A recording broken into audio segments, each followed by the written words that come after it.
Le média musulman islamweb.net, dépendant du ministère des Affaires islamiques du Qatar, donc média officieux des frères musulmans, réalise une série d'articles en arabe intitulés « L'axe du Ramadan pour l'année 1439 ».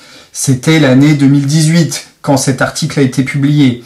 Dans cette série, un article est intitulé « Le Ramadan est le mois du djihad », nous a alerté l'islamologue franco-libanaise Lina Mourneme, qui scrute méticuleusement la presse arabe. Elle nous a traduit cet article. Son contenu donne au djihad un sens guerrier évident que certains voudraient reléguer derrière un sens spirituel secondaire, et c'est inquiétant, alors qu'islamweb.net a une énorme influence dans le monde sunnite, avec 4 millions de j'aime sur Facebook pour sa seule version arabe. On lit, ouvrez les guillemets. Le djihad dans la voie d'Allah est le plus important devoir dans l'islam. En lui, on garde la force physique dans ce monde et dans l'au-delà. C'est un des actes les plus importants et une des offrandes les plus dignes. Les musulmans ont été humiliés lorsqu'ils ont abandonné le djihad. Ils se sont fiés à ce monde et leurs ennemis se sont précipités sur eux. Plus loin, on lit « Il faut rappeler de faire le djihad dans ce mois béni, un rappel du passé glorieux. Nous avons absolument besoin de nous rappeler par ce passé pour pouvoir sortir d'une crise qui a duré très longtemps. » Point. Fermez les guillemets. On rapproche ces propos de Amin Nejdi, qui est l'imam de Nancy, qui présidait le conseil régional du culte musulman en Lorraine et qui est à la tête dans le bureau du Rassemblement des musulmans de France, qui regroupe 500 mosquées marocaines, qui disait, on l'a vu dans une autre vidéo, que le djihad est un acte d'adoration qui est très très bon. Donc c'est pareil, il parlait du djihad guerrier aussi, lui également. Puis le même article d'Islam Web continue. Allah le puissant et le loué a donné l'ordre de faire le djihad et il a poussé à le réaliser et il nous l'a fait désirer et il a décrit celui qui s'offre lui-même dans la voie d'Allah.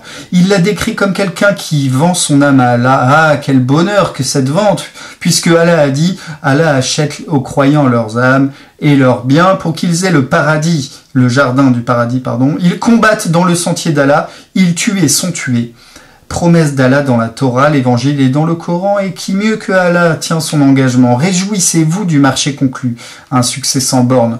Ça, c'est issu de la sourate 9, verset 111 du Coran. Voilà. Et c'est vrai qu'historiquement, les attaques djihadistes ont toujours été plus élevées en période de Ramadan, parce que Mohammed lui-même avait mené des combats décisifs lors du Ramadan. Voilà, donc il y a des gens qui vont apprendre cette vérité élémentaire en ce moment. On avait déjà évoqué un autre article de Islam Web en français cette fois-ci, traitant du djihad sur le sentier d'Allah qui concernait la conquête de toute l'Espagne, pour ceux qui voudraient nous faire croire que ça serait seulement défensif le djihad. Voilà, donc sur cette conquête islamique de l'Espagne, on lit sur Islam Web, le média du Qatar, la période du chambellan de l'émir Al-Mansour, en 399 de l'Hégire, il est mort, Al-Mansour. Ouvrez les guillemets, c'est sans conteste sous son règne d'Al-Mansour qu'Al-Andalus fut au fait de son essor et de son épanouissement. Par ailleurs, on appelle cette période la période de la domination des princes. C'est durant cette dernière que le Hajib, le grand chambellan Al-Mansour ibn Abi Amir, devient le véritable chef de l'État, alors que le calife officiel, qui était Hicham al-Mouyahid, n'était en réalité qu'un homme de paille. Ce dernier devint calife à la mort de son père Al-Hakam II. Il n'avait alors que 10 ans. Ainsi, Al-Mansour fut incontestablement le plus puissant et le plus grand dirigeant de toute l'histoire d'Al-Andalus. Personne ne le concurrença, pas même Abdelrahman Ier. Le règne d'Al-Mansour a pour principale caractéristique le fait que le djihad dans le sentier d'Allah, exalté soit-il, fut mené avec une grande constance. C'est ainsi qu'Al-Mansour organisa plus de 50 expéditions militaires contre les régions septentrionales de la péninsule hispanique où vivaient leurs ennemis chrétiens de l'État, les ennemis chrétiens de l'État islamique.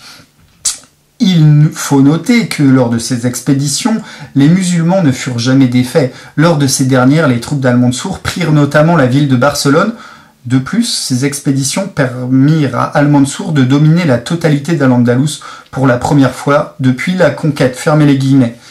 Et oui, la conquête de l'Espagne un vieux fantasme pour les islamistes qui veulent à nouveau, bon, ils peuvent pas le faire militairement évidemment, mais dans le sud de l'Espagne, en Catalogne, ils grignotent, ils construisent des mosquées de plus en plus grandes, ils vont aller essayer de prier dans la cathédrale de Cordoue, qui fut un temps une mosquée, mais qui avant était une église quand même, malgré ce qu'ils veulent faire croire.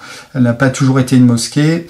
Voilà, c'est très intéressant tout ça. Voilà, nous sommes au Ramadan 2024. Islam Web, qu'on avait fait l'article en 2018, avait 1 million, presque 1 million de j'aime sur Facebook. En 2024, il en a 4 millions.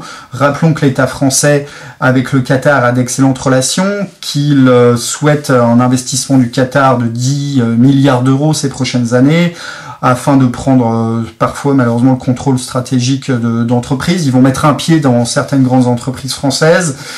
Voilà le Qatar qui peut financer des mosquées en France et qui diffuse l'islam des frères musulmans qui ne sont pas du tout interdits en France, qui contrôlent énormément de mosquées. Voilà, c'était un petit point pour le Ramadan. Et bonne lecture et retrouvez-nous sur l'Observatoire de l'islamisation.